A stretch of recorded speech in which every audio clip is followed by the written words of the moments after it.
ଦେଖନ୍ତୁ ନୂଆ ବର୍ଷର ପ୍ରଥମ ଦିନରେ ଯେତେବେଳେ ଅଞ୍ଚଳବାସୀ ମାନେ ସର୍ବପ୍ରଥମେ ସମସ୍ତେ ଯାଉଥିଲେ ମନ୍ଦିର ଦର୍ଶନ କରିବା ପାଇଁ ଯାଉଥିଲେ, ଦେବାଦେବୀଙ୍କ ଦର୍ଶନ କରିବାକୁ ଯାଉଥିଲେ, ଖୁସି ଲହରରେ ସମସ୍ତେ ଭାସୁଥିଲେ। ସେ ସମୟରେ ମାଧବ ଗ୍ରାମର ପ୍ରଧାନ ସାହିରେ ଏକ ଅଗ୍ନିକାଣ୍ଡ ଘଟିଥିଲା। ଏ ଅଗ୍ନିକାଣ୍ଡ ପ୍ରଥମେ ଆମେ ଗଣମାଧ୍ୟମରୁ ପ୍ରସାରଣରୁ ଆମେ ଦେଖିଥିଲୁ। ସେ ସମୟରେ ବଡ଼ ଦୁଃଖ ଲାଗିଥିଲା ଯେ ଆମ ଅଞ୍ଚଳରେ ଏଭଳି ଭାବେ ଏକ ଅଭାବନୀୟ ଘଟଣା ଘଟିଥିଲା। ଏ ଘଟଣା ଘଟିବା ପରେ ଆମେମାନେ ସମସ୍ତେ ଏଠାକୁ ଆସିଛୁ। ଖବର ପାଇଲା ପରେ ଆମେ ଆସିଛୁ ଏଠିକି ଏବଂ ଦେଖିଲା ପରେ ମଧ୍ୟ ଯାହା ଦେଖିଲୁ, ଲୋକମାନେ ଆଜି ବି ସେ ଜରି ତଳରେ ଅଛନ୍ତି। ସହାୟତା ଯାହା ଅଳ୍ପ କିଛି ପାଇଛନ୍ତି ତାହା ତାଙ୍କ ପାଇଁକି ଯଥେଷ୍ଟ ନୁହେଁ। ତେଣୁ ଆପଣଙ୍କ ଗଣମାଧ୍ୟମ ମାଧ୍ୟମରେ ମଧ୍ୟ ମୁଁ ଅନୁରୋଧ ରଖିବୁ, ଏଠାରେ ଯେଉଁମାନେ ଅଞ୍ଚଳବାସୀମାନେ ଅଛନ୍ତି, ଯେଉଁମାନେ ଆର୍ଥିକ ସହାୟତା ଯୋଗାଇ ପାରିବେ ସେମାନଙ୍କୁ ସହଯୋଗର ହାତ ବଢ଼ାନ୍ତୁ, ଅନୁରୋଧ ରଖିବୁ। ନୂଆ ବର୍ଷରେ ଯେଉଁଭଳି ଘଟଣା ଘଟିଲା ତାଙ୍କ ପାଇଁକି ଦୁଃଖଦାୟକ ଘଟଣା। ଏବଂ ସେଦିନ ମଧ୍ୟ ବିଧାୟକ ମଧ୍ୟ ଆସୁଥିଲେ, ନିଆଳି ଆସୁଥିଲେ, ସେ ଆମର ସୁବନେଶ୍ୱରଙ୍କ ମନ୍ଦିର ଦର୍ଶନ କରିବା ପାଇଁ ଆସୁଥିଲେ। ଯେତେବେଳେ ସେ ଖବର ପାଇଲେ ଯେ ଟିଭି ମାଧ୍ୟମରେ ଖବର ପାଇଲେ ଯେ ମାଧବରେ ଏଭଳି ଅଭାବନୀୟ ଘଟଣା ଘଟିଛି, ସେ ମନ୍ଦିର ଦର୍ଶନ କରିବା କ୍ୟାନସେଲ୍ କରିକି ସେ ପ୍ରଥମେ ଆସିଥିଲେ, ଆଗ ଲୋକଙ୍କ ପାଖକୁ ଆସିଥିଲେ ଦେଖିବା ପାଇଁକି ଲୋକ କେଉଁଭଳି ଭାବରେ ଅବସ୍ଥାରେ ଅଛନ୍ତି ତାଙ୍କ ଘଟଣା ଦେଖିବା ପାଇଁ ଆସିଥିଲେ। ସେଠାରେ ମଧ୍ୟ ପହଞ୍ଚିକି ତାପରେ ଯାଇକି ମନ୍ଦିର ଦର୍ଶନ କରିଥିଲେ। ତେଣୁ ଏ ଘଟଣାକୁ ଆମେ ନିଶ୍ଚିନ୍ତ ରୂପରେ ଏଇଟା ତାଙ୍କ ପାଇଁ ଅଭାବନୀୟ ଘଟଣା ନୁହେଁ, ଏଇଟା ସମସ୍ତଙ୍କ ପାଇଁ ଦୁଃଖ କଷ୍ଟର ଘଟଣା। ତେଣୁ ଅଞ୍ଚଳବାସୀ ହିସାବରେ ଆମେ ସମସ୍ତେ ଅନୁରୋଧ ରଖୁଛୁ, ଆପଣମାନେ ପ୍ରଶାସନକୁ ପାଖରେ ମଧ୍ୟ ଅନୁରୋଧ ରଖୁଛୁ ଯଥାଶୀଘ୍ର ସେମାନଙ୍କୁ ସହାୟତା ଯୋଗାଇ ଦେବା ପାଇଁକି।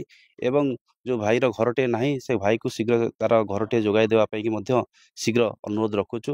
ତାକୁ ଆମେ ସାହାଯ୍ୟ କରିବା ପାଇଁ ଆମେ ଆସିନୁ। ସାହାଯ୍ୟ ଭଗବାନ ଉପରବାଲା ଆମକୁ ଦେଇଛନ୍ତି, ଯାହା ଆମ ଆର୍ଥିକ ସବଳ ଅନୁସାରେ ଆମେ ତାଙ୍କୁ ଯାହା ଦେବା କଥା ଦେଇଛୁ।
आगामी दिन में जहाँ आवश्यक पड़ो आम निश्चित रूप से सहयोग करूँ।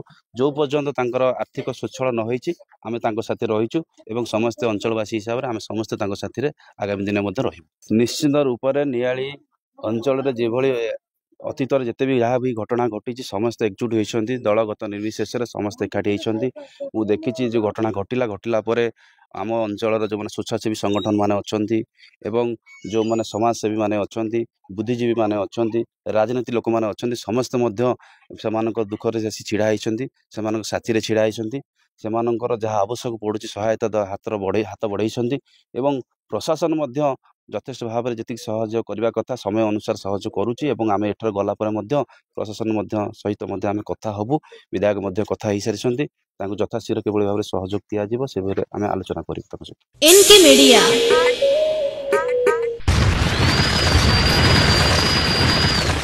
NK Media like share and subscribe. आईना स्वर जनतांकर देखंतु केवल एनके मीडिया रे। NK Media like share and subscribe.